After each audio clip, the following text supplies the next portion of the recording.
વલસાડ શિક્ષણ વિભાગની એક મોટી અને ગંભીર બેદરકારી સામે આવી. જિલ્લા કલેક્ટરના આદેશનો સરેઆમ ભંગ.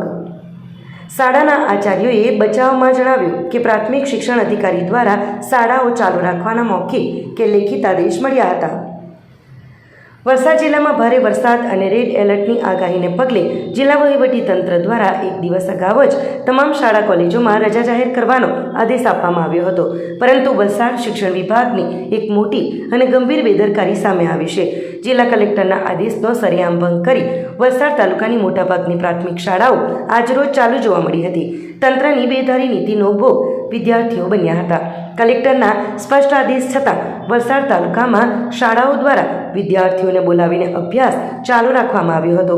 જ્યારે આશ્ચર્યજનક બાબત એ છે કે શાળાના આચાર્યોએ આ બચાવમાં જણાવ્યું હતું કે તેમને તાલુકા પ્રાથમિક શિક્ષણ અધિકારી દ્વારા શાળાઓ ચાલુ રાખવાના મૌખિક કે લેખિત આદેશ મળ્યા હતા. એક તરફ કલેક્ટરનો રજાનો આદેશ અને બીજી તરફ શિક્ષણ અધિકારીનો શાળા ચાલુ રાખવાનો આદેશ. આ સંકલનના અભાવે વિદ્યાર્થીઓને ભારે વરસાદમાં હાલાકી ભોગવવી પડી હતી. સમગ્ર મામલો પ્રકાશમાં આવતા અને કલેક્ટરના આદેશના ઉલાડિયાની વાત સામે આવતા જિલ્લા વિકાસ અધિકારી એક્શન મોડમાં આવ્યા છે. વલસાડના ડીડીઓ અતિરાગ ચપલોતે આ બાબતને અત્યંત ગંભીરતાથી લીધી છે. તેમણે સ્પષ્ટ આદેશ આપ્યા છે કે આ સમગ્ર મામલાની ઝીણવટભરી તપાસ કરવામાં આવશે. શિક્ષણ વિભાગની આ લાપરવાહીમાં જે કોઈ પણ અધિકારી કે વ્યક્તિ દોષિત જણાશે તેની સામે ખાતાકીય પગલાં ભરવાની સાથે સાથે ડિઝાસ્ટર મેનેજમેન્ટ એક્ટ હેઠળ કડક કાર્યવાહી પણ કરવામાં આવશે. એકાદ તાલુકામાં અમુક પ્રિન્સિપલોએ સ્કૂલ ચાલુ રાખેલી છે.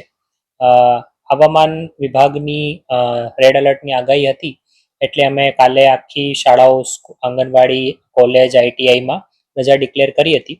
માનનીય કલેક્ટરશ્રીના આદેશ પછી અમારે એમની સાથે ડિસ્કશન થયા પછી બધાને સૂચનો આપવામાં આવેલા હતા.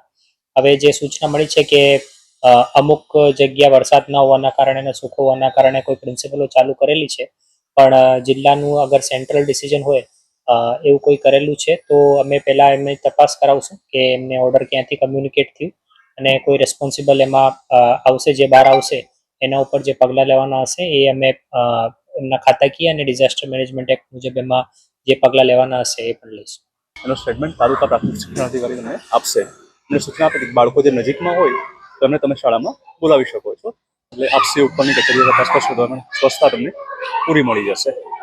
આપણી સંકલ્પ ન્યૂઝ ચેનલને સબસ્ક્રાઇબ અને લાઇક કરો, બેલ આઇકન દબાવો જેથી આવનાર ન્યૂઝ અપડેટ્સની નોટિફિકેશન આપના મોબાઈલ પર સૌથી પહેલા પહોંચે.